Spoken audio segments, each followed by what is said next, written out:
Hello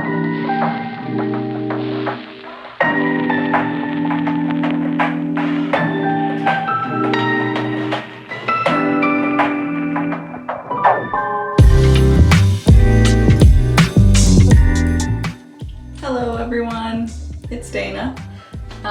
Today I want to take you on an apartment tour of our apartment in Tokyo. So let's get started in the Genkan. So the Genkan is the entrance area.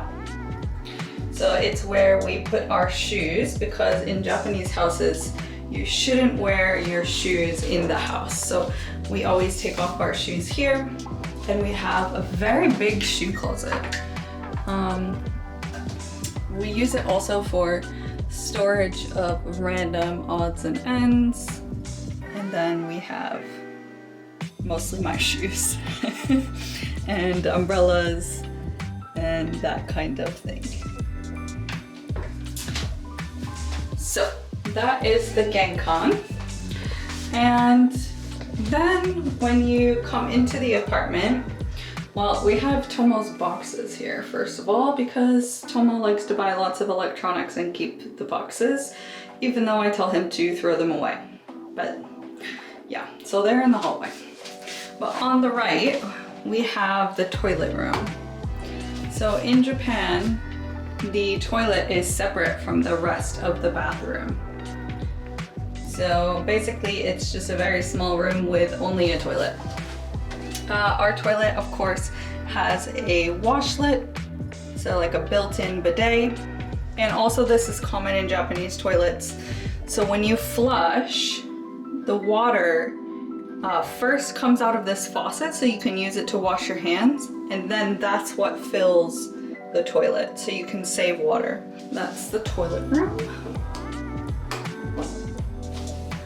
Okay, then when you come in on your left is the rest of the bathroom. So, hello. Here is our sink area. This apartment has a really nice big counter in the bathroom, which is rare for Japanese apartments. So that's one of the reasons why I really wanted to get this apartment. We have a very big mirror with storage on each side, and you can even open it like this for when you're doing your hair or something. And we have a nice light at the top. So yeah, it's a very nice place to do your makeup and that kind of thing.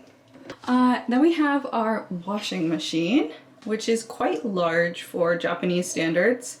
In Japan, the appliances for the apartments are included, so you have to bring your own. So this was the washing machine that we were using before, so we brought it here. And it also dries, but it sucks at drying. The clothes take forever to get dry. So instead of using this washing machine for drying as well, we usually put our clothes like this in the shower. So we have a special vent up there that we can put drying. So for right now it's set for 6 hours, but we don't need 6 hours. Let's set it for 4 hours is probably more than enough. And it will blow hot air and dry all of our clothes pretty quickly. So normally we don't have clothes in here when we're not drying things. This is our shower room. So I will film in here later when there isn't clothes. Okay, so now our clothes are done drying and out of the shower. So let me show you the shower room now. It's me in my pajamas wearing no makeup. So this area is where you shower. So there's the shower head.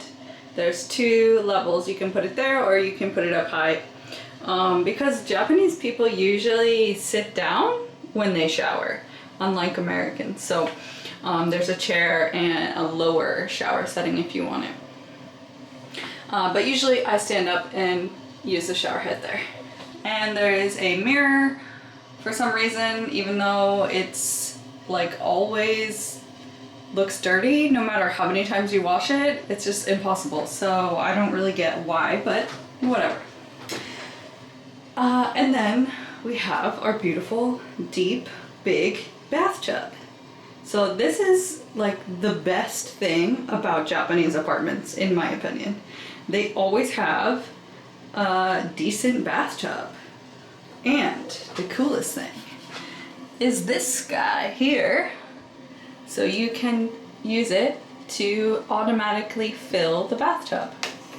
And you can set the temperature and how much water you want. And this thing here, it will reheat the water so that the water always stays the temperature that you want it. So it's really nice. And this thing here, it rolls out and you can cover the bath if you want to save the water.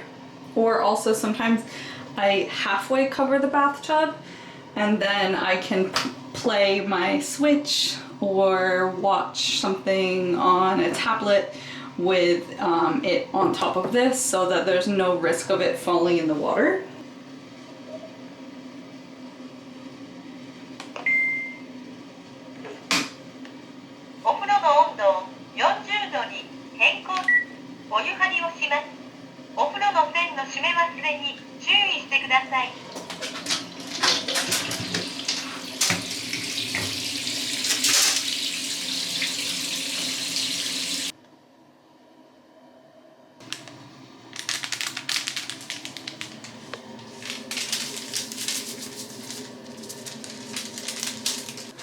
Okay, now let's go to the rest of the apartment. So now we have this door here. And now we're in the kitchen.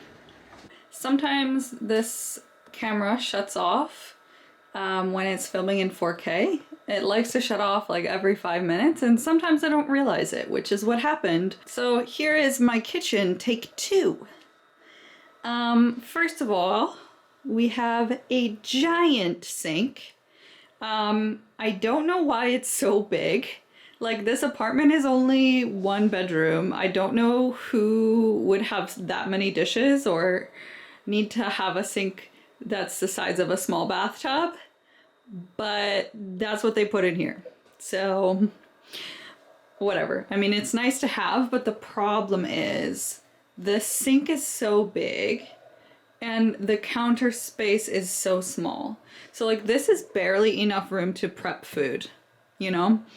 So I would have, if I designed this kitchen, I would have extended this counter space to like here and then had a moderately sized sink.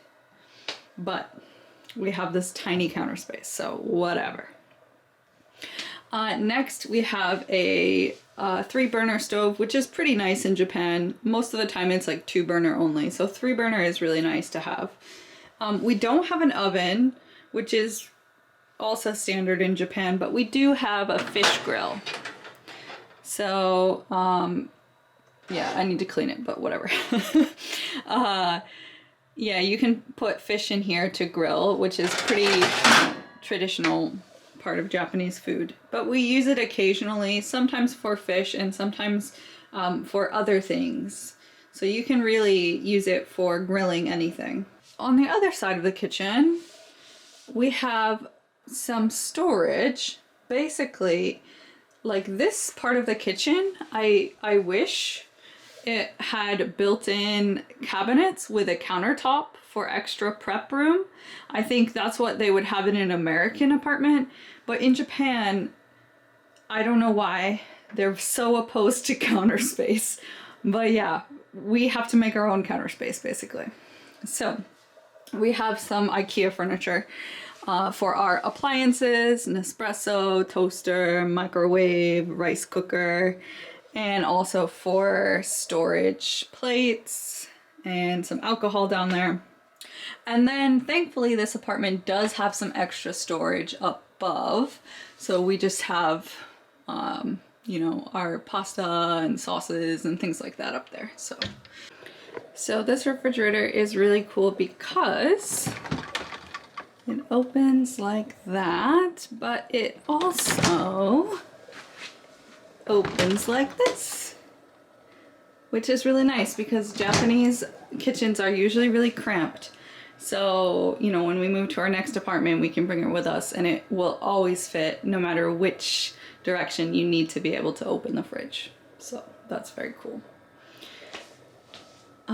We also have some more kitchen stuff over here. Coffee maker, electric kettle, coffee cups, and that kind of thing. But yeah, that's basically it for the kitchen. This kitchen is really open compared to most Japanese kitchens. So that was another selling point for this apartment. Most Japanese kitchens are like a hallway or like a closet. So you can't cook and entertain or cook and like talk at the same time. You're just like in your own little closet cooking. So this is really nice to have. Then moving on, we have a small dining area. I also like to sit here and use my laptop and that kind of thing. And it also has these two leaves on the ends so that when we have company or we're doing yakiniku or something like that here at the table, we have more space. And next to the table, I have my very tiny office. It's just a tiny kid's desk. But this is where I teach my classes and it works well enough. I have a nice monitor and I put my laptop here and I mean, it's nice enough. It's just very small. So.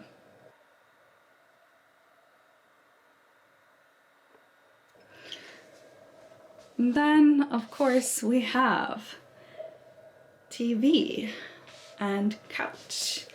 So this is the living room. It's a very nice place to sit and watch TV, or most of the time I lay on the couch and play the Switch while Tomo is working in the other room. So let's go to our bedroom. First of all, we have these giant doors, sliding doors, which are very cool, but kind of annoying because they're not very soundproof. Tomo left the room so that he's not in the video, but this is our bedroom / Tomo's office. So this is Tomo's giant workstation. It's really unfair if you compare my tiny kid's desk to Tomo's giant L-shaped freaking 2-monitor desk. But when we first moved in, Tomo was working from home, but I wasn't. So we didn't try to include my office space. It was a later addition, so oh well. So yeah, that's Tomo's workspace. And then this is our bed. And some of my stuff here. Mirror. And then here is our singular closet. We really need more storage space, but it is what it is. It's very cramped in here. And I have my floor chair that I sometimes put in the living room.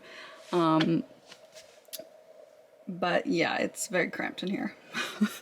Oh well, that's what happens.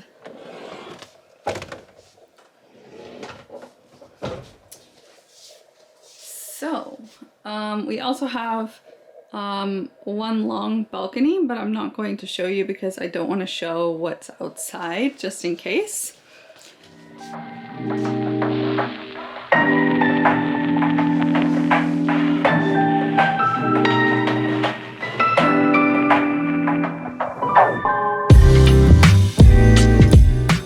So that was my Tokyo apartment that I share with my husband.